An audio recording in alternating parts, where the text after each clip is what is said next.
예, 그래서 오늘은 저희가 이제 그리스도인의 자유, 구원받은 사람은 무슨 일이든 해도 되나, 이런 주제로 공부를 해보려고 합니다. 그래서 저희가 지금 어떤 생활에 관련된 이런 내용들을 많이 보고 있는데요. 이제 이런 내용을 어느 정도 해서 좀 제가 생각할 때 좀 충분히 했다, 든든하다, 이렇게 생각하면 그 다음에 이제 좀 교리적인 내용들을 다루도록 하겠습니다. 예, 저는 이제 이 그리스도인의 어떤 태도, 그러니까 태도라는 것은 사실 하나님께 대한 태도인데, 저는 하나님께 대한 태도는 항상 다른 사람에 대한 태도로 드러난다고 믿습니다. 왜냐하면 성경에서는 그렇게 말씀하고 있기 때문에. 보이지 않는 하나님을 사랑한다고 하면서 보이는 형제를 사랑하지 않으면 그것은 하나님을 사랑하지 않는 거라고 말씀을 하고 있죠. 여기서 저는 특히 킹제임스 성경을 믿는 이쪽 진영에서 가장 우리가 중요하게 다뤄야 될 것 중에 하나가 바로 이 그리스도인의 태도에 관한 것이라고 생각을 합니다. 그래서 오늘 우리가 그리스도인의 자유라고 이렇게 제목을 잡긴 했지만 그리스도인의 태도에 관한 것이라고 보시면 됩니다. 우리가 바이블 빌리버다, 성경대로 믿는 사람들이다, 이런 말을 쓰잖아요. 성경 신자다. 다 좋은 말이에요. 그런데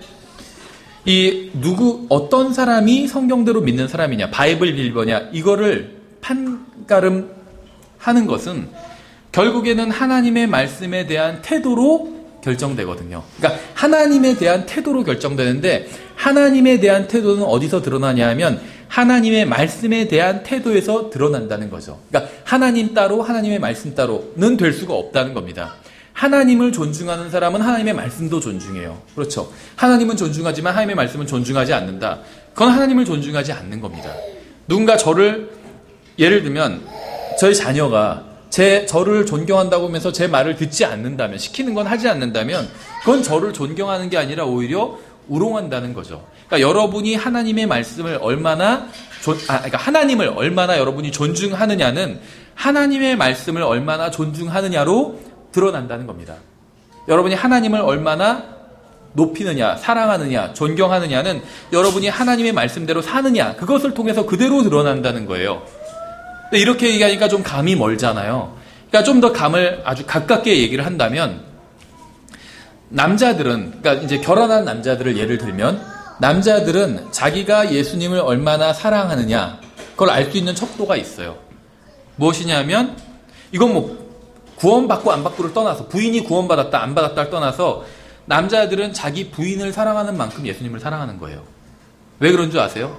그러니까 하나님께서 부인을 사랑하라고 말씀하시잖아요. 아내를 네 몸같이 사랑하라, 그렇게 말씀하셨잖아요. 이웃을 네 몸과 같이 사랑하라, 이렇게 말씀하셨지만 에베소서에서는 자기 몸처럼 사랑해야 된다고 말씀하셨죠, 아내를.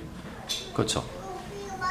그만큼 그 말씀을 존중한다면 아내를 사랑하겠죠. 그럼 그만큼 하나님을 사랑하는 거예요. 반대도 마찬가지겠죠. 결혼하신 자매님들은 내가 하나님의 말씀에 얼마나 순종하고 있는가를 볼 수 있는 척도가 있어요. 구원 받았든 안 받았든 남편을 내가 존중하고 남편에게 순종하는 만큼 하나님께 순종하고 있는 거예요. 이건 구원과는 상관이 없어요. 남편에게 순종하는 만큼 하나님께 순종하는 거예요. 남편에게 순종하지 않으면 하나님께 순종하는 게 아니에요. 그렇죠. 그러니까 무엇이냐면 하나님의 말씀에 대한 태도로 우리의 신앙의 어떤 성숙도가 결정된다는 겁니다. 성경대로 누가 믿는 사람이냐 아니냐는 어떤 특정한 교리를 믿느냐 안 믿느냐로 결정되지 않습니다. 예를 들면 저는 킹제임스 성경이 유일하게 완벽한 성경이라고 믿습니다. 오해가 있을까 봐 미리 말씀을 드리는 거예요. 하지만 킹제임스 성경을 믿어야만 그 사람이 성경대로 믿는 사람도 아니에요. 왜 그럴까요? 간단해요. 킹제임스 성경은 1611년에 나왔어요. 그러면 1500년대에 살던 사람은 믿고 싶어도 킹제임스 성경을 믿을 수가 없었겠죠. 그럼 그때 당시에는 자기가 원해도 성경대로 믿는 사람이 될 수가 없었을까요? 그건 아니에요. 그렇죠. 그때도 하나님의 말씀이 있었습니다. 그 하나님의 말씀을 믿으면 성경대로 믿는 거예요. 하나님의 말씀대로 믿는 거예요. 어떤 특정한 성경을 믿어야만 하나님의 말씀대로 믿는 것은 아니라는 겁니다. 그럼에도 불구하고 물론 지금 이 시대엔 완벽한 성경이 킹제임스 성경밖에 없어요. 그 성경대로 믿으려고 누군가 한다면 킹제임스 성경을 찾아올 수밖에 없습니다. 그게 사실이지만 어쨌든 간에 어떤 특정한 것을 믿고 특정한 교리를 믿고 그래야만 성경대로 믿는 사람은 아니라는 겁니다. 과거엔 저도 킹제임스 성경 믿는 교회에 있었는데 이런 사실을 몰랐어요. 그래서 우리 교회, 나와 똑같이 믿는 사람만이 성경대로 믿는 사람이다 이렇게 생각을 했습니다. 그래서 여기서 조금이라도 다르면 그 다음은 성경대로 믿는 사람이 아니라고 생각했어요. 그래서 그 교회에서 막 루터가 성경대로 믿는 사람인가, 웨슬리가 성경대로 믿는 사람인가 이런 거 갖고 막 논쟁을 했어요. 루터나 웨슬리는 바른 성경을 사용했죠, 다. 근데 유아 세례를 주던 사람들이에요, 다. 유아 세례는 성경적이지 않잖아요. 그렇죠. 결론적으로 말하면 그 사람들은 성경대로 믿는 사람들이었어요. 그 사람들은 성경에서 그걸 가르친다고 생각을 했어요. 그러니까 무지해서 그렇게 믿었던 거지 성경을 따르지 않으려는 마음이 있었던 것은 아니었다는 거죠. 성경을 하나님의 말씀으로 존중했습니다. 다만 무지했기 때문에 유아 세례 같은 것을 실행을 했었다는 거죠. 그 사람들은 성경을 이건 정말 살아계신 하나님의 말씀이라고 그렇게 대하면서 읽었다는 거예요.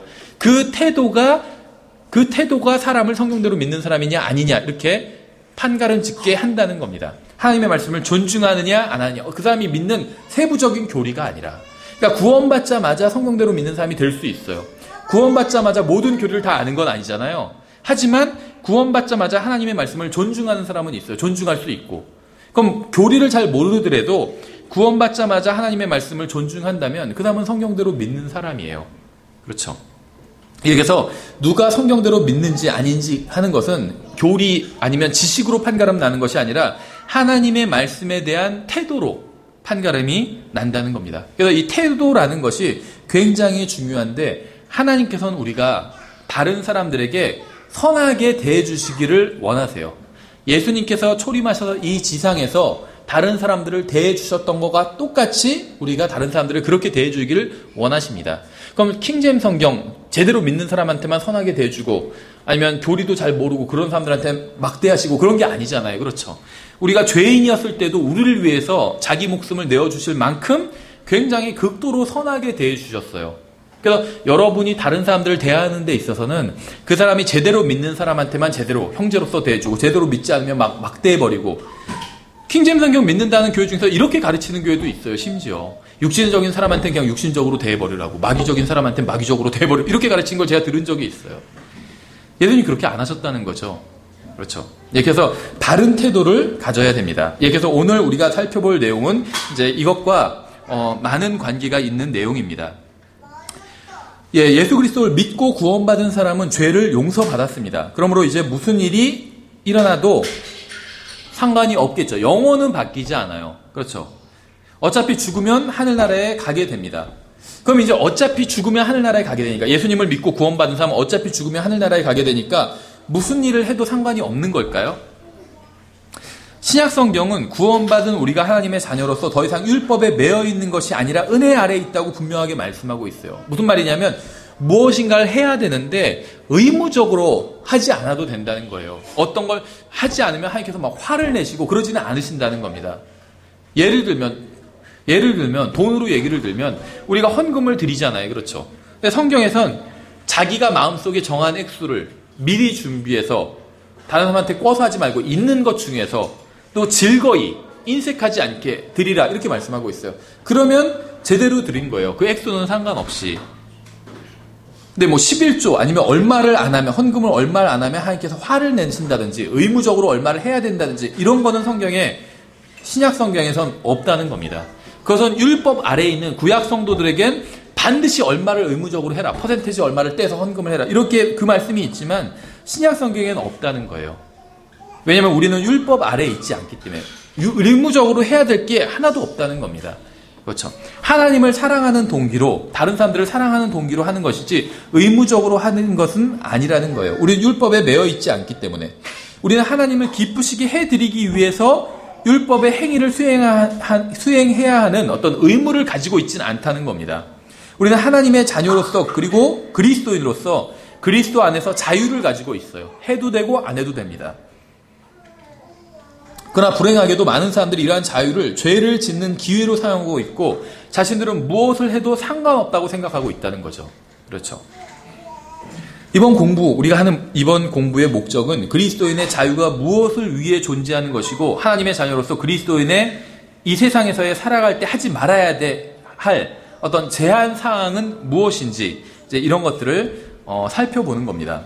먼저 첫 번째는 내가 하고자 하는 것은 무엇이든지 해도 되나? 구원과 관련해서 말씀을 드린다면 무엇을 해도 구원에 영향받지 않아요. 그러니까 여러분이 무슨 일을 하건 앞으로 여러분에게 무슨 일이 닥치건 상관없이 여러분은 구원을 잃어버리지 않습니다. 여러분이 하나님의 자녀가 되었다는 사실은 변하지 않아요. 여러분이 무슨 일을 하건 무슨 말을 먹건 무슨 말을 하건 여러분에게 무슨 일이 닥치건 상관없이 한 번 구원받은 사람은 영원히 구원받은 거예요. 그게 영생이에요. 구원을 줬다가 뺏을 거면 그건 영생이 아니에요. 여러분이 예수님을 믿는 순간 영원한 생명을 얻었잖아요. 정말로 영원한 생명이기 때문에 영원한 생명이요. 나중에 다시 잃어버린다. 그럼 그건 영원한 생명이 아니죠. 그렇죠. 여러분은 예수님을 믿고 영원한 생명을 받았습니다. 영존하는 생명을 받았다고 성경은 말씀하고 있잖아요. 기본적으로 자유에 대해서 우리가 말한다면 여러분은 무엇이든지 자유롭게 선택하고 결정할 수 있습니다. 자유가 있어요. 왜냐하면 진리가 너희를 자유케 하리라 이렇게 말씀하셨잖아요. 진리를 믿는 사람은 이제 완전히 자유로워졌어요. 육신으로부터도 자유로워졌고 이 사람을 제어할 법이 없습니다. 지옥에 보낼 수도 없어요. 굉장히 완전히 자유로운 존재가 됐습니다. 그래서 고린도전서 6장 12절에서 바울이 이렇게 얘기하고 있죠. 모든 것이 내게 적법하나 위법한 게 하나도 없어요. 그러나 모든 것이 적절한 것은 아니요. 이렇게 얘기하고 있어요. 법을 어기는 것은 아니에요. 하지만 적절하지는 않대요. 모든 것이 내게 적법하나 내가 어떤 권능에도 매이지 아니하리라 이렇게 얘기하고 있죠.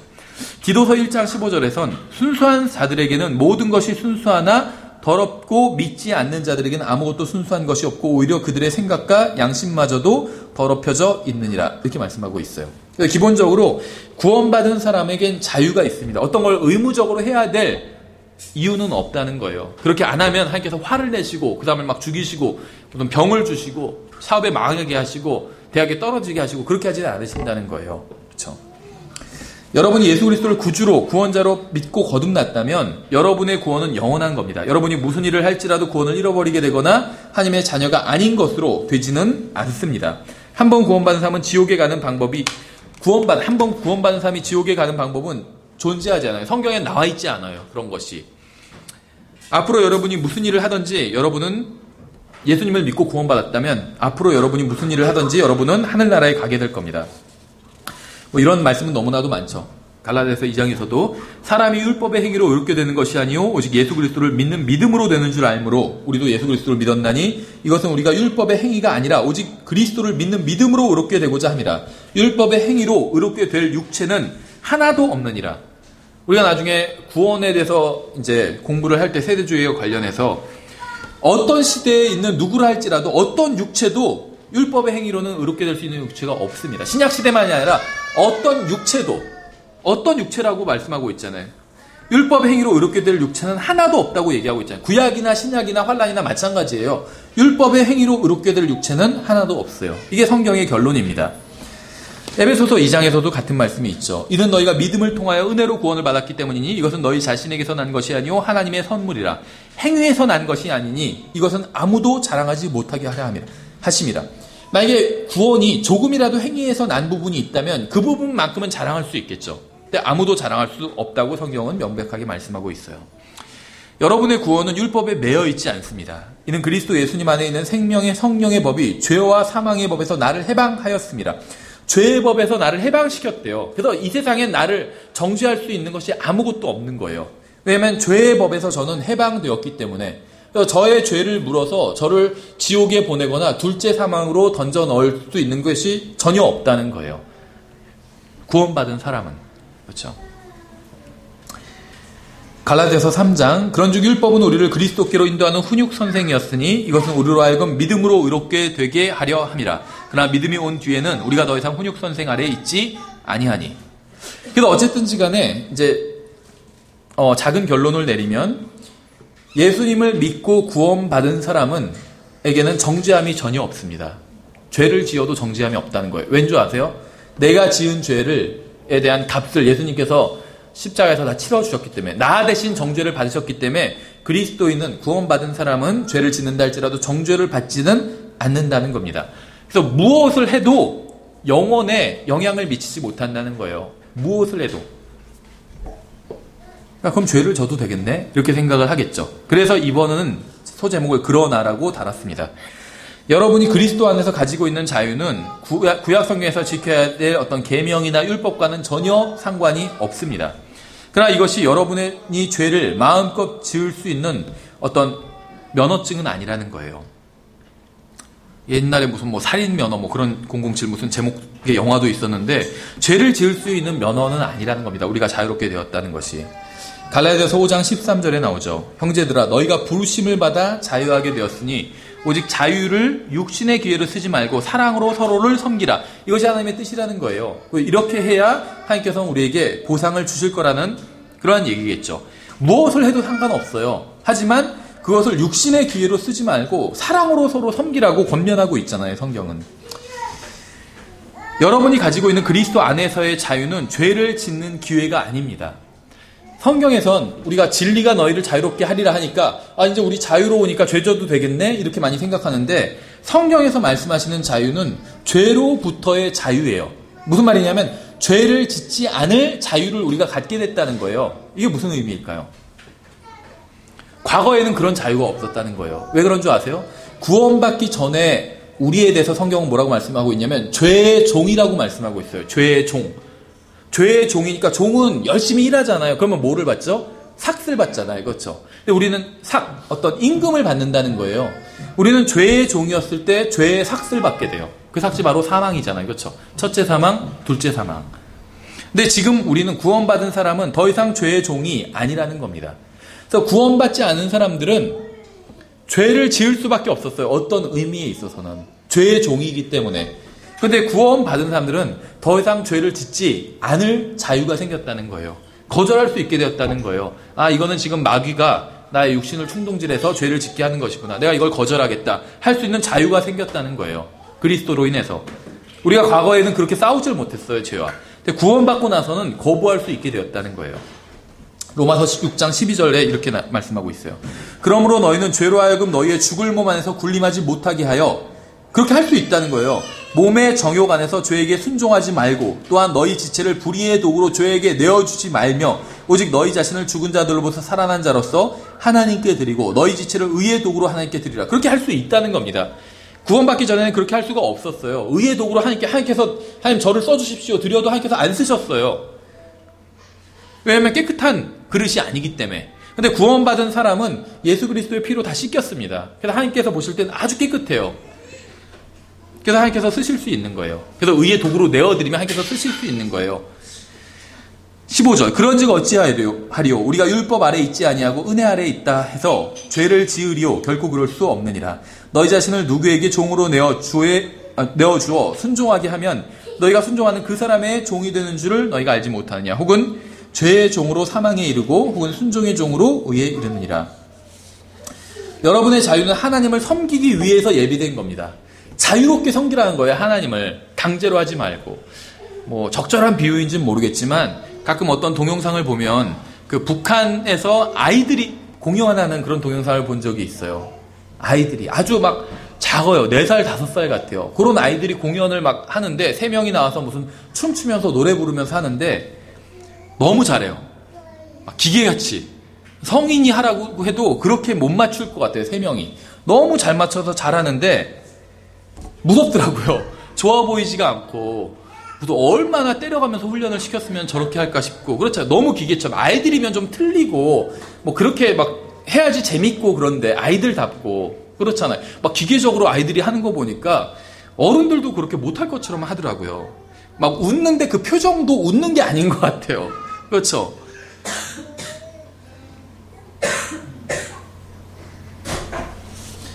우리가 하나님을 기쁘시게 해드리는데 강제로 이렇게 하시면 하나님이 기쁘니까 그렇게 해. 그러니까 막 싫은데 막 억지로 막 혼날까봐 그렇게 안 하면 하나님께서 막 치시고 막 병원에 보내시고 막 우리 사업 망하게 하시고 그럴까봐 그렇게 하는 게 아니라는 겁니다.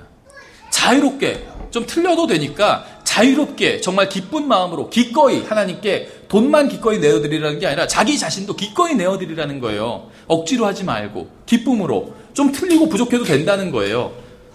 왜냐하면 하나님께서 진짜 뭐가 부족해서 우리에게 받으려고 하시는 것이 아니기 때문에 하나님께서 마음을 보시는 거거든요. 왜 하나님께서 생각해 보세요. 헌금을 왜 내요? 여러 가지가 있겠죠. 헌금 안 내면 교회가 운영되지 않으니까. 그런데 궁극적으로 교회가 정말 하나님의 것이고 그리스도께서 교회의 몸이시라면 사람이 돕지 않아도 충분히 운영이 되겠죠.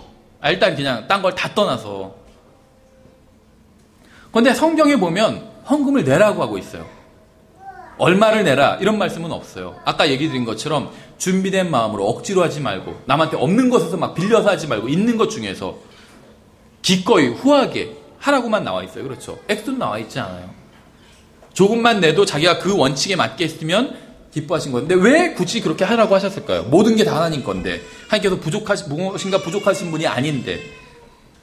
성경에선 사람을 지금 너무나도 정확히 알고 계신 거예요. 너희 재물이 있는 곳에 너희 마음이 있다고 하셨잖아요. 마음을 내라는 거예요. 마음을. 근데 마음만 내라고 그러면 사람들이 마음만 내봤자 마음이 거의 안 가 있어요. 자기 돈이 어디 가 있어야지 거기에 관심을 갖게 돼요. 그렇죠? 그렇잖아요. 자기가 교회에 헌금을 해야지 교회에선 이 돈을 어떻게 썼지 보게 되지 관심을 갖게 되고. 그렇죠? 하나님께서 원하시는 건 마음이에요. 드리고 싶은데 생각해 보세요. 드리고 싶은데 하나님께 헌금을 하고 싶은데 돈이 정말 없어요. 헌금은 못했어요. 근데 내가 마음을 드렸어요. 그럼 하나님께서는 그 사람을 보고 괘씸하다고 생각하실까요? 전혀 아니라는 거예요. 왜냐하면 하나님의 목적이 성취가 됐잖아요. 하나님께서 원하시는 건 우리의 마음이에요. 그래서 마음을 지키라고 하셨잖아요. 그렇죠?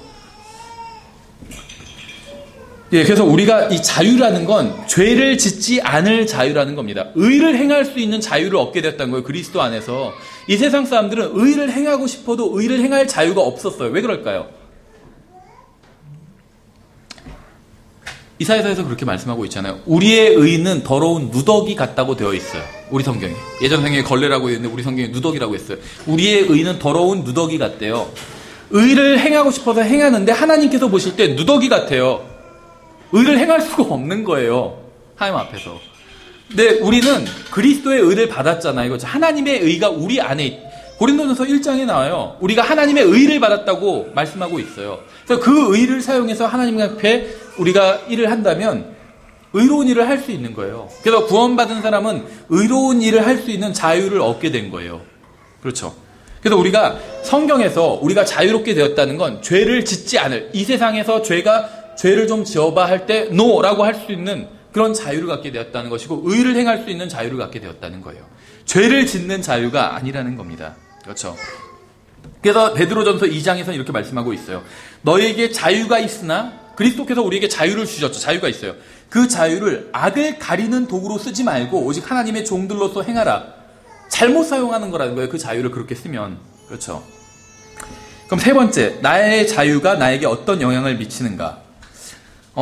여러분은 여러분의 뜻대로 무엇이든 선택할 수 있습니다. 할 수 있어요. 그러나 여러분이 죄를 선택한다면 여러분은 그 죄에 맞는 대가를 치르게 된다는 겁니다. 여러분이 죄를 선택한다면 여러분은 성령의 열매를 맺을 수 없게 돼요.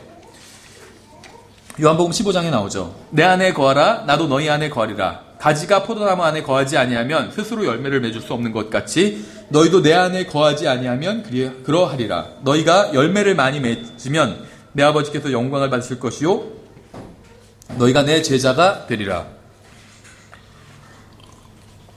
여러분이 죄를 선택한다면 성령의 열매를 맺을 수 없게 된다는 겁니다. 또 여러분이 죄를 선택한다면 하나님께서는 부모가 자녀에게 그러하듯이 매질하실 거라는 거예요. 죄를 선택한다면 헌금을 안 내면 매질하신다는 게 아니라 11조 안 하면 매질하신다는 게 아니라 죄를 지으면 매질하신다는 거예요. 히브리서 12장에 나오죠. 이는 주께서 자신이 사랑하는 자를 징계하시고 자신이 받아들이는 아들마다 채찍질 하시기 때문이니라 하셨으니 너희가 징계를 견디어내면 하나님께서 너희를 아들로 대우하시나니 어찌 아버지가 징계하지 않는 아들이 있으리요. 그렇죠? 그래서 하나님께서 우리를 징계하시는 이유는 우리를 사랑하시기 때문에 징계하신다는 겁니다. 우리를 단련시키시기 위해서 또 죄를 끊게 하시기 위해서.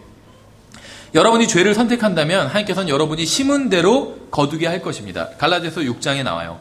속지 말라 하나님은 조롱을 받지 아니하시나니 이는 사람이 무엇을 심든지 그대로 거둘 것임이라.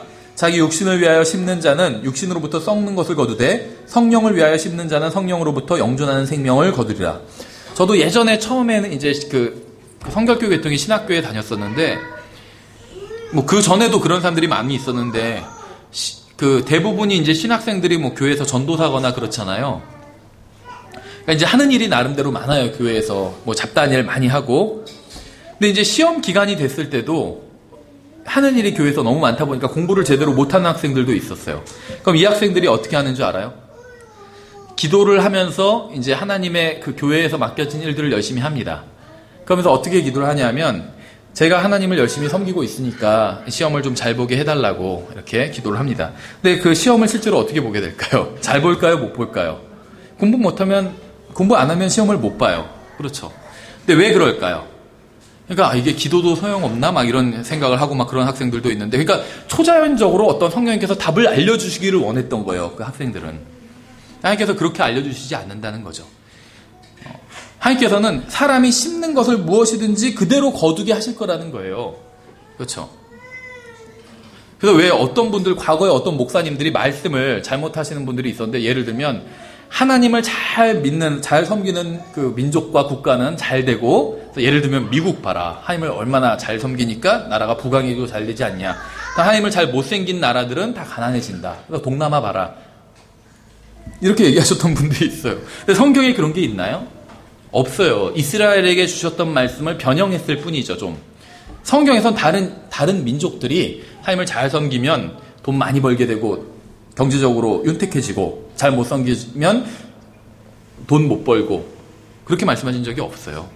그러니까 사람들이 딱 반론을 드는 게 일본 같은 경우를 들잖아요. 일본은 거의 하나님을 믿는 사람이 없죠. 근데 세계적으로 보면 굉장히 부강하게 잘 사는 나라잖아요. 그렇죠. 성경에서는 사람이 심은 그대로 뿌린대요. 일본 사람들이 하나님을 잘 믿지는 않지만 열심히 일을 했었잖아요, 과거에. 그래서 잘 살게 됐죠. 우리나라도 마찬가지죠. 과거에 열심히 일을 했잖아요, 우리 아버지 세대 분들이. 그래서 나라가, 그래도 우리나라가 잘 사는 나라가 됐잖아요. 그렇죠. 하나님 믿고 안 믿고와는 관계가 없다는 거예요. 열심히 일을 해서 오히려 갈라디아서 6장에서 말씀하시는 이 심음과 거둠의 법칙이라는 책도 있죠. 이 심음과 거둠의 법칙을 지켰기 때문에 열심히 일하면 잘 살게 돼. 하나님 믿고 안 믿고가 아니라 하나님께서 그걸 만들어 놓으신 법칙이에요. 열심히 공부하면 공부를 잘하게 되죠. 하나님 믿고 안 믿고를 떠나서. 하나님을 믿지만 공부를 안 하면 공부를 못하게 되고. 이게 오히려 하나님의 법칙이라는 겁니다. 그렇죠. 예, 그래서 여러분의 선택에 따라서 하나님께서 여러분으로부터 영광을 받으실 수도 있고 그렇지 않으실 수도 있습니다. 여러분은 영광의 그릇이 될 수도 있고 그렇지 않은 그릇이 될 수도 있어요. 민족은 정해져 있어요. 존귀히 쓸 그릇, 다음에 존귀하지 않게 쓸 그릇, 이게 정해져 있습니다. 민족은. 로마서 9장에 나오고 예레미야서에 나와요. 로마서 9장에 나온 건 예레미야서를 그대로 인용한 거거든요. 그리고 예레미야서의 문맥은 이것이 민족에 대한 말씀이라고 하고 있어요. 그런데 개인은 정해져 있지 않아요. 여러분의 선택에 따라서 성경에서도 깨끗한 그릇이 되도록 하라고 말씀하고 있죠. 우리가 깨끗한 그릇이 되어서 하나님께서 존귀한 데 쓰시는 깨끗한 그릇이 될 수도 있고 그렇지 않은 그릇이 될 수도 있어요. 이건 개인에 대한 건 개인의 선택에 달려 있다는 거예요. 여러분은 존귀한 그릇이 될 수도 있고 존귀하지 않은 그릇이 될 수도 있습니다. 디모데후서에 나오죠. 그런데 큰 집에는 금그릇과 은그릇뿐 아니라 나무그릇과 질그릇도 있어 귀하게 쓰는 것도 있고 천하게 쓰는 것도 있나니 그러므로 사람이 이런 것들로부터 자기를 깨끗하게 하면 귀하게 쓰는 그릇 곧 거룩히 구별되어 주인이 쓰기에 합당하며 모든 선한 일에 예비된 그릇이 되리라. 무슨 말씀인지 아시겠죠? 잘 보세요. 사람이 이러한 것들로, 이제 죄에 대한 얘기겠죠. 이러한 것들로부터 자기를 깨끗하게 하면 내가 존귀한 그릇이 되느냐 아니냐는 나에게 달렸다는 거예요. 내가 자기를 깨끗하게 하면 존귀하게 귀하게 쓰는 그릇 곧 거룩히 구별되어 주인이 쓰기에 합당하며 모든 선한 일에 예비된 그릇이 되리라 이렇게 말씀하고 있잖아요. 민족은 결정돼 있어요. 하나님께서 어느 민족을 어떻게 쓰실지 정해놨어요, 다. 그렇죠. 그래서 구약 대원서, 선지서를 보면 그날의 이집트 민족은 어떻게 되며 누구는 어떻게 되며 다 정해져 있어요. 민족에 대한 말씀은 정해져 있는데 개인에 대한 말씀은 정해져 있지 않아요. 여러분이 깨끗하게, 그래서 어떤 분은 하나님께서 나를 존귀하게 쓸 그릇이 아니라 정말 이상한 개밥 그릇으로 쓰실, 막 그렇게 얘기하는 사람도 봤어요. 칼빈주의 믿는 사람 중에선. 근데 그렇게 얘기하보다는 반대로 얘기하죠. 자기는 존귀하게 쓸 그릇이라고 생각하고 저 형제는 진짜 무슨 개밥 그릇으로 쓸 형제라고 그렇게 생각하고. 근데 그런 게 아니라는 거예요. 누구든지 이런 것들로부터, 죄로부터 자기를 깨끗하게 하면 하나님께서 귀한 그릇을 쓰신다고 나와 있어요. 디모데후서에. 그렇죠. 선택에 달려 있다는 거예요. 여러분이 달랑이라고 표현하니까 좀 이상하지만 달랑 구원만 받고 하늘나라에 갈 수도 있고 구원받고 주님께 존귀하게 쓰임을 받다가 하늘나라에 갈 수도 있어요. 그건 전적으로 여러분에게 달렸다는 거예요. 그러니까 하나님께서는 그걸 다 자유로 주셨다는 겁니다. 그렇죠.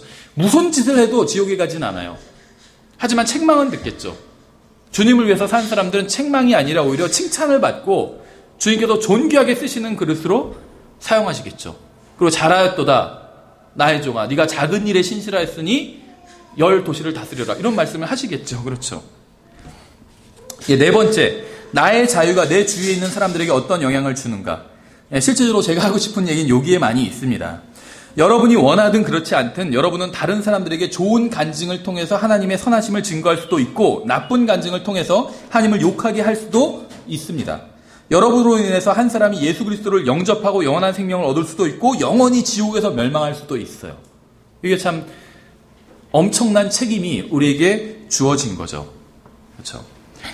간증이라고 하면 두 가지를 의미한다고 볼 수가 있겠죠. 첫 번째는 말로 하는 간증이에요. 그래서 저희가 오후 성경 공부 시간엔 원하시는 분은 언제든지 간증을 하실 수 있습니다. 미리만 얘기해 주시면, 전날 얘기해 주시면 좋고 아니면 오전 예배 끝나고 얘기해 주셔도 좋아요. 그래서 특별한 그 사정이 없는 한은 한 10분에서 15분 정도 이렇게 간증을 하시면 됩니다. 정말 더 길게 해야 되겠다 하면 미리 저에게 얘기해 주시면 이제 아예 조정을 많이 해가지고 성경 공부를 생략하든지 다른 방법을 통해서 이제 간증을 난 꼭 1시간을 해야 된다. 성도들한테 너무 유익한 게 많다 한다면 그게 시간을 드릴 수 있겠죠. 그러니까 이제 말로 하는 간증이 있고 이제 행위로 보여주는 간증이 있어요. 그래서 우리가 그런 얘기를 해요. 저 형제는 참 간증이 좋아. 그건 그 형제가 말을 잘한다는 얘기가 아니에요. 행위가 훌륭하다는 거죠. 그리스도인답다는 거예요. 그렇죠. 우리의 그런 삶, 간증을 통해서 또 우리의 말, 우리가 쓰는 글, 우리가 행동하는 것, 이게 다 간증이에요. 이걸 통해서 어떤 사람은 하나님을, 예수님을 믿게 되는 계기를 삼을 수도 있고 어떤 사람은 하나님으로부터, 예수님으로부터 더 멀어지는 계기가 될 수도 있다는 거예요. 저게 하나님 믿는 거면 와, 나 같으면 안 믿겠다. 하나님 믿으면 큰일 나겠다. 그렇게 생각하게 만들 수도 있고 저 사람 뭐가 있길래 저렇게 저 사람 정말 저렇게 변화를 시킨 걸까. 저 사람을 뭐가 있길래 저 사람 저렇게 기쁨이 넘치는 걸까. 궁금하다. 너무 물어봐야겠다. 그러면 그건 정말 좋은 간증을 가지고 있는 거죠. 그래서 우리는 좋은 간증을 보여줘야 됩니다. 내 자유를 선하게 사용해야 된다는 거예요. 하나님께서도 보고 계시지만 사람들도 보고 있기 때문에 내가 하는 말과 행동과. 그래서 요즘 같은 세상에 페이스북이 있잖아요. 아마 나이 드신 분들 페이스북 잘 안 하시는 분들 있을 테고 또 페이스북 말고도 여러 가지 인터넷 매체들이 있어요. 뭐냐면 자기의 사생활을 일일이 다 올리는 거예요. 그래서 저희가 건전한 교리에서도 살펴봤었지만 그런 사람들이 있어요. 하나님, 주님 너무 사랑합니다. 주님 없이는 전 살 수 없어요. 어떤 자매님이 그렇게 써놓고 바로 사진은 자기 비키니 입은 사진 같은 거 이러고 있는 거 올리고. 그럼 그게 뭐가 간증이 되겠냐는 거예요. 그렇죠. 남자들 유혹하려고 올리는 거면서 간증을 망치는 거겠죠. 그거는. 그러니까는 어떤 그런 걸 통해서 내가 하나님을 더 드러낼 수 있어요. 그렇다고 하나님과 관계 있는 성경 구절만 잔뜩 올려라 이런 얘기는 아닙니다.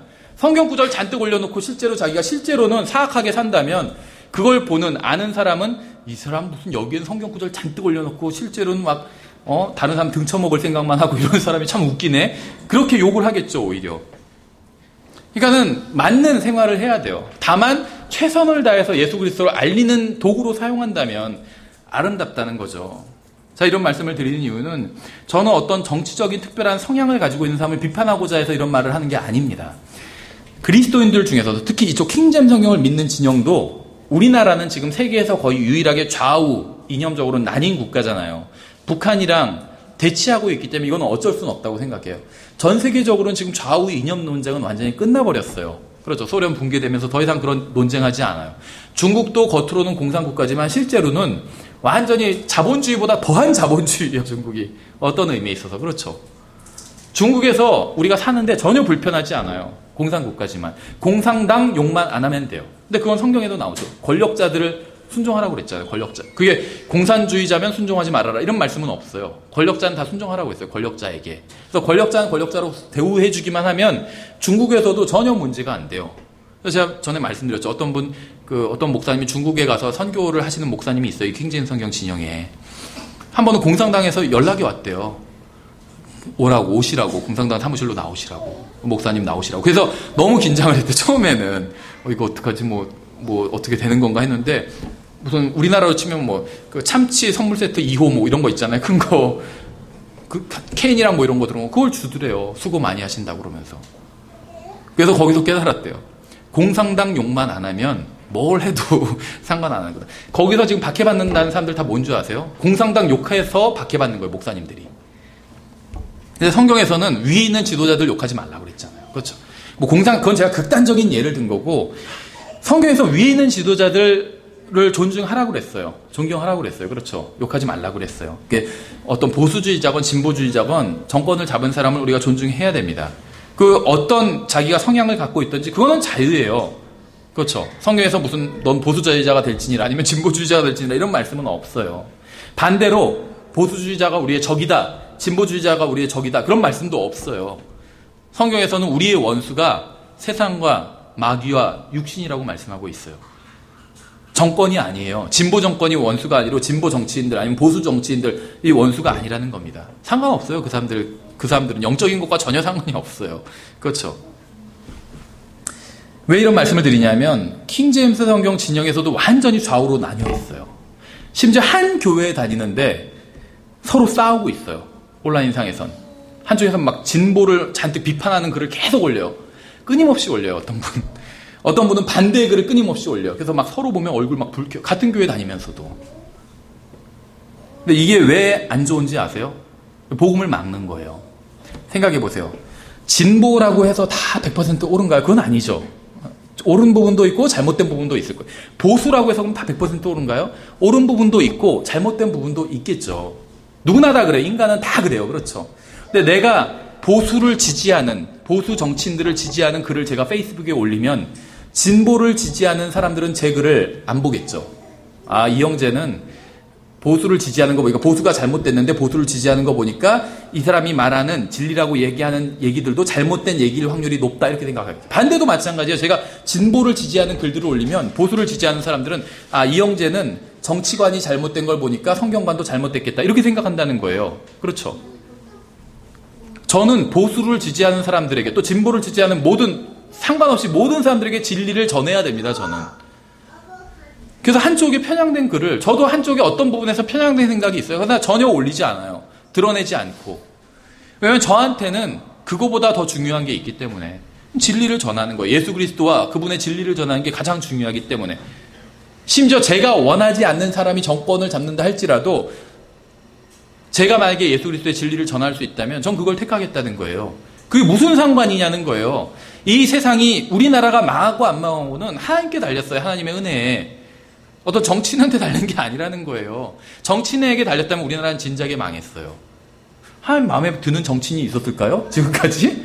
진보건 보수건 하나님 마음에 드는 정치인이 있었을까요? 없어요. 그런 사람은. 우리나라뿐만 아니라 미국도 마찬가지예요. 하나님의 은혜로 그 나라가 유지되어 온 거예요. 또 하나님의 백성들을 위해서 하나님께서 유지시켜 주신 거예요. 그래서 우리가 그런 성향을 드러내는 것 자체가 죄는 아니에요. 그렇죠? 보수를 지지한다고 해서 죄다, 그런 말 없어요. 진보를 지지한다고 해서 죄다, 그런 말도 없어요. 하지만 그거를 지지하는 걸 내가 드러냄을 통해서, 내 자유죠, 그건. 근데 자유를 그렇게 내가 사용함을 통해서 진리를 전하는 게 방해를 받는다면 안 하는 게 낫다는 거예요. 그렇죠? 진리를 위해서. 보수가 정권을 잡아도 생각해 보세요. 온 세상은 멸망할 거예요. 그건 정해져 있죠. 불타 없어질 거예요. 보수가 정권을 잡아도. 진보가 정권을 잡아도 이 세상은 불타 없어질 거예요. 결과는 똑같아요. 근데 누구든지 예수 그리스도를 믿으면 그 사람은 불타 없어지지 않을 거예요. 이건 다르죠. 그러니까 그게 중요한 거예요. 예수님을 믿느냐 안 믿느냐, 이게 중요해요. 그래서 저는 사람을 판단할 때 이 사람이 진보를 지지하는가 보수를 지지하는가 이걸로 판단하지 않아요. 뭘 지지해도 그 사람은 멸망해서 지옥 가요. 그 사람의 정치적인 성향으로 판단하는 게 아니라 예수 그리스도에 대한 관점으로 판단해요. 그 사람이 예수님을 구원자로 믿으면 그 사람은 지옥에 가지 않아요. 그 사람이 예수님을 구원자로 믿지 않으면 그 사람은 지옥에 가요. 이거보다 더 중요한 게 있을까요? 우리가 성경을 믿는다고 하면서 이거보다 더 중요한 게 있을까요? 없어요. 근데 어떤 분은 그분이 성경에 대한 글은 하나도 안 올리는 건 아니에요. 근데 한 10개를 올리면 한 2개 정도 성경에 대한 거 올리고 나머지 8개는 이제 보수를 찬양하는 글이 아니라 진보를 막 디립다 욕하는 글만 올려요. 어떤 분. 그럼 좋은 글도 있어요, 거기에. 근데 그게 무슨 소용이 있냐는 거예요. 왜 그 아까운 시간과 아까운 전기와 아까운 그 바이트인가요? 하여튼 그런 거를 왜 거기에 사용하냐는 거예요. 영혼에서는 아무런 쓰잘데기 없고 어차피 다 불타 없어질 건데 그렇다고 해서 뭐 먹고 살기 위해서 필요한 거면 이해를 하는데 그것도 전혀 아니에요. 그 사람 직업은 또 다른 직업이거든요. 무슨 어떤 정당인이 아니에요. 왜 자유를 그런 쓰잘데기 없는 데 사용하냐는 거죠. 그렇죠. 진보를 믿는 사람들도 예수님을 믿고 구원받아야 될 사람이고 보수를 믿는 사람들도 예수님을 믿고 구원받아야 될 사람들이에요. 그럼 저는 저의 자유를 그 사람들에게 걸림돌이 되지 않도록 사용하겠다는 거예요. 그렇죠. 그래서 이렇게 말씀하고 있어요. 잘못이 아닐지라도 오해의 소지가 있는 행동으로 인해서 다른 사람이 실족할 수도 있습니다. 보수를 비판하는 게 잘못 아니에요. 진보를 비판하는 게 잘못 아니에요. 근데 그런 행동으로 인해서 다른 사람이 실족할 수 있다는 겁니다. 데살로니가전서 5장 22절에 이렇게 되어 있어요. 오직 너희의 이 자유가 약한 자들에게 결코 걸림이 되지 않도록 조심하라. 이렇게 말씀하고 있어요. 또 이거는 고린도전서 8장 9절이죠. 데살로니가전서 5장은 악은 어떤 모양이라도 삼가라 이렇게 말씀하고 있어요. 악의 모양은 삼가라는 거예요. 그렇죠. 악의 모양이 잘못된 건 아니죠. 악이 잘못된 거지 악의 모양을 하고 있는 게 잘못된 건 아니에요. 그렇죠. 생각해 보세요. 어떤 사람이 마귀처럼 생겼다고 해서 그 사람이 잘못된 건 아니에요. 그냥 생긴 것만 그렇게 생겼을 뿐이지. 그렇죠. 근데 그 모양조차도 피하래요. 그래서 전에도 한번 말씀드렸지만 어떤 그런 일이 있었다고 하잖아요. 미국에서 어떤 지금 총기 사건이 일어난 거예요. 기관총으로 누구를 살해하는 일이 일어났어요. 그래서 경찰들이 출동했어요. 근데 때마침 거기를 어떤 사람이 지나고 있었는데 기관총 모양의 장난감을 가지고 있었어요. 친구들을 놀려주려고. 근데 그걸 갖고 열심히 가다가 총 맞아 죽었대요. 진짜로 있었던 일이에요. 그 사람은 범인이 아니에요. 그냥 그걸 갖고 장난치려고. 근데 모양이 멀리서 보면 기관총처럼 생겼어요. 장난감인데. 악의 모양을 피하라고 말씀하고 있어요. 그래서 악은 당연히 피해야 되는데 악만 피하면 되는 게 아니라 악의 모양도 피하래요. 그렇죠. 그러니까 진짜 해롭지 않을 수 있어요. 보수를 지지한다고 해서 진보를 지지한다고 해서 진짜 해로운 건 아니에요. 근데 그것으로 인해서 반대 성향에 선 사람들이 아예 진리를 들으려고 하지 않을 수 있다는 거죠. 그렇죠. 보수주의자들은 진보를 지지하는 거 보면은 저 사람 분명히 정치적인 판단도 잘못하기 때문에 성경적인 판단도 잘못할 것이다. 이렇게 생각한다는 거죠. 그렇게 하지 말자는 거예요, 아예. 그런 거 하지 말자는 거예요. 다른 사람에게 실족거리가 될 만한 건 제공하지 말자는 거예요. 왜냐하면 진보를 지지하든 보수를 지지하든 다 지옥에 가니까. 하지만 예수 그리스도를 지지하면 지옥에 가지 않죠. 그래서 우리한테는 그것이 가장 중요하다는 겁니다. 그 자체, 진보, 보수, 지지하는 것 자체가 중요하지, 그 잘못됐다는 건 아니에요. 우린 자유가 있어요. 대한민국은 사상의 자유가 있잖아요. 그렇죠. 보수주의자에게 표 줄 수도 있고, 진보 정당에 표 줄 수도 있어요. 사상의 자유가 있어요. 법적으로도 자유가 있고, 성경적으로도 자유가 있어요. 어디에 표를 줘도 하나님 앞에서 책망받지 않아요, 그거는. 근데 모든 것의 정신이 거기에 팔려서 인터넷에서 그런 글만 올리고 있으면, 하나님께서 잘했다고 하실까요? 그래, 네가 그래도 진보주의자들 그렇게 몰아세우고 보수를 지지했으니까 참 잘해왔구나. 어디 무슨 화장실이라도 다 드려라. 뭐 이렇게 하실까요? 절대 아니라는 거죠. 가장 중요한 일이 있다는 거예요. 멸망해 가는 사람들에게 예수 그리스도를 전하는 일, 그보다 더 중요한 일이 어디 있겠어요. 그거에 방해받지 않게 행동하라는 거예요. 그렇죠. 사람들에게 걸림이 되지 않게. 로마서 14장 16절을 이렇게 말씀하고 있어요. 그러므로 너희의 선한 것이 비방을 받지 않게 하라. 여러분은 구원받은 사람과 그렇지 못한 사람 모두에게 좋은 간증을 남겨야 됩니다. 그 사람들에게 걸리적거릴 만한 것이 있다면 다 제거해버리는 게 나아요. 여러분이 모든 사람들에게 좋은 간증을 가지고 있어야 하는 이유는 그들에게 예수 그리스도에 관해 선한 영향력을 미치기 때문이에요. 그렇죠. 사도행전 11장에서 바나바에 대해서 이렇게 말씀하고 있어요. 잘 보세요. 어떤 관련이 있나. 11장 24절에서 이는 바나바가 선한 사람이요 성령님과 믿음이 충만한 사람이기 때문이라. 이에 많은 사람들이 주께 더해지더라. 얼마나 자연스러워요. 선한 사람이고 거기서만 그친 게 아니에요. 선하고 성령님과 믿음이 충만했대요. 그러니까 많은 사람들이 주께 더해졌대요. 보세요. 선함 플러스 성령 믿음 충만은 많은 사람들이 주께 더해지는 결과가 일어나는 거예요. 성령 충만해서만도 아니고 선하기만 해서도 아니에요. 선하다는 건 간증이잖아요.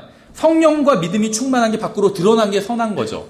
선함 플러스 성령 충만은 많은 사람들이 더해지는 거예요. 얼마나 영광스러운 일이에요, 이것이. 그렇죠. 고린도전서 9장 19절부터 이렇게 되어 있어요. 내가 모든 사람으로부터 자유하나 스스로 모든 사람에게 종이 된 것은 더 많은 사람을 얻고자 함이라.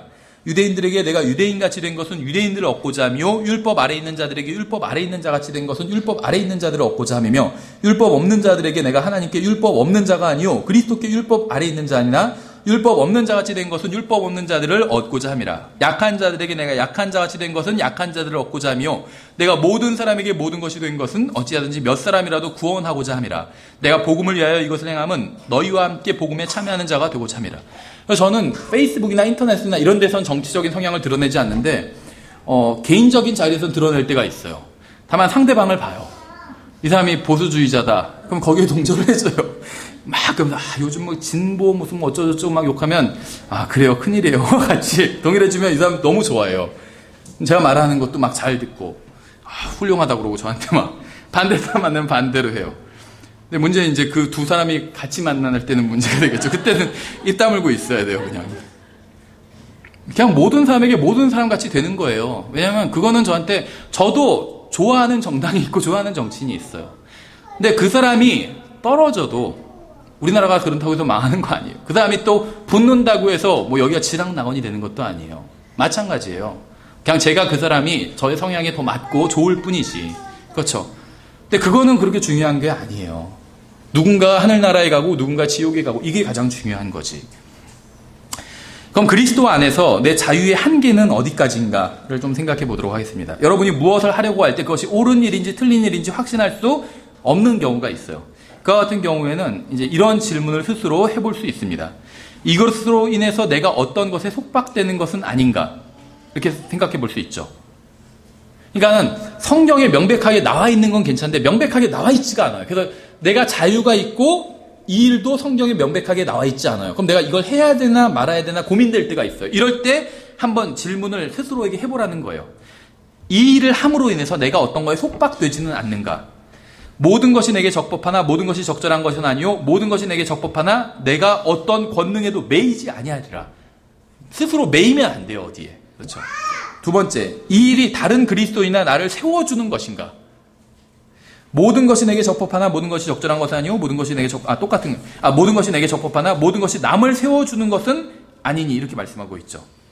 그러니까는 이것이 어떤 일이 애매해요. 이게 성경에 명백하게 안 나와 있어요. 그럼 이 생각을 해볼 수 있다는 거예요. 이것을 함으로 인해서 누군가가 하나님 앞에서 바르게 설 수 있는 그런 일인가? 내가 바르게 서든지 아니면 다른 형제가 바르게 함께 서든지 그런 일인가? 그런 일이라면 해도 된다는 거예요. 그렇죠?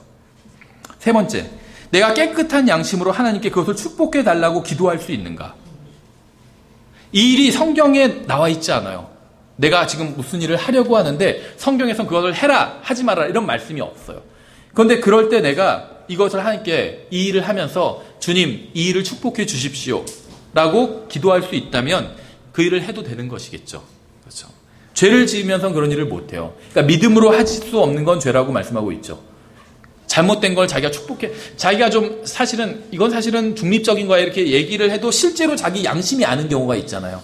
그럴 때 하나님께 도와달라고 얘기를 못하는 경우들이 있죠. 그럼 하면 안 된다는 겁니다. 골로새서 3장에서 또 무엇을 하든지 말에나 행위에나 주 예수님의 이름으로 하고 그분을 힘입어 하나님 곧 아버지께 감사를 드리자. 어떤 일을 하면서 예수님의 이름으로 할 수 있다면 그 일은 좋은 일이라는 겁니다. 해도 되는 일이라는 거예요. 예수님의 이름으로 했음 이렇게 쓸 수 있다면. 그렇죠. 사도행전 24장 16절에 이 소망 속에서 나는 하나님과 사람들을 향하여 항상 양심의 거리낌이 없기를 스스로 힘쓰나이다. 양심에 전혀 거리낌이 없는 일이라면 괜찮다는 겁니다. 고린도전서 10장 31절에서 그런즉 너희가 먹든지 마시든지 무엇을 하든지 다 하나님의 영광을 위하여 하라. 하나님의 영광을 위해서 내가 이 일을 할 수 있다. 이렇게 한다면 그 일을 해도 된다는 거예요. 성경에 명확하게 안 나온 일이라 할지라도. 또 네 번째 질문 스스로에게 해볼 수 있는 것은 만일 내가 그 일을 하는 순간에 주님께서 다시 오신다면 나는 부끄러움을 당하지 않을 수 있는가? 나 후회하지 않을 자신이 있는가? 이걸 해야 된다 말아야 된다 성경이 명확히 없는데 내가 그 일을 하고 있는 그 순간에 주님께서 오세요. 재림하세요. 휴거가 일어나요. 그랬을 때 내가 후회하지 않을 자신이 있는 일인가? 그렇다면 해도 된다는 겁니다. 고린도전서 1장 8절에 그분께서 또한 너희를 끝까지 견고하게 하사 우리 주 예수 그리스도의 날에 책망받을 것이 없게 하시리라 이렇게 말씀하고 있어요. 만일 내가 그것을 할 때 다른 그리스도인이 본다면 그가 실족할 것인가? 이것도 생각해 볼 만하죠. 로마서 15장 1절에 그런즉 우리 강한 자들은 마땅히 연약한 자들의 연약함을 담당하고 우리 자신을 기쁘게 하지 말아야 하리라. 우리 각 사람이 이웃을 기쁘게 하되 그의 유익을 구하여 세움을 받게 할지니라. 다른 사람 실족하게 하지 말라는 겁니다. 여섯 번째, 가장 중요한 것 중에 한데 그 일로 인해서 구원받지 못한 사람이 예수 그리스도를 거절할 기회를 제공하게 되지는 않는가? 이거 한번 생각해 볼 만하다는 거죠. 고린도전서 10장에 유대인들에게나 이방인들에게나 하나님의 교회에게나 실족하게 하는 자가 되지 말고 나와 같이 모든 일에서 모든 사람을 기쁘게 하여 자기의 유익을 구하지 말고 많은 사람의 유익을 구하여 그들로 하여금 구원을 받게 하라. 다른 사람 구원에 방해가 되게 하지 말라는 거죠. 일곱 번째 마지막, 내 양심은 그것으로 인해서 나를 정죄하고 있지는 않은가. 선한 양심을 가지라. 이것은 너희를 가리켜 악을 행하는 자라 비방하며 그리스도 안에 있는 너희의 선한 행실을 거짓되이 비난하는 자들로 하여금 부끄러움을 당하게 하려 함이라. 그러니까 비난에 대한 가장 좋은 반박은 선한 행위다라는 말이 있죠. 굉장히 성경적인 것 같아요. 어떤 사람이 나를 비난할 때 사실은 그렇지 않아 하고 해명하는 것보다 선한 행위를 계속 보여주면 비난하던 사람이 부끄러워진다는 거죠. 그래서 내 양심은 그것으로 인해서 나를 혹시 정죄하지 않아 스스로 부끄럽지 않은지 한번 돌이켜 보면 된다는 겁니다. 어떻게 선한 양심으로 다른 사람을 실족하지 않게 하고 또 자유로울 수 있을까요? 이것은 여러분 스스로의 힘으로는 불가능한 일입니다. 내가 자유를 누리면서도 다른 사람들에게 전혀 실족거리를 주지 않는 방법, 이거는 나의 힘으로는 불가능하다는 거예요. 오직 예수 그리스도와 동행하는 가운데 성령님의 능력을 공급받을 때만 이것이 가능합니다. 고린도전서 3장 5절에 이는 우리가 무슨 선한 일이든지 우리에게서 난 것으로 생각할 만큼 능력이 있어서가 아니요. 우리에게 능력이 있는 게 아니래요.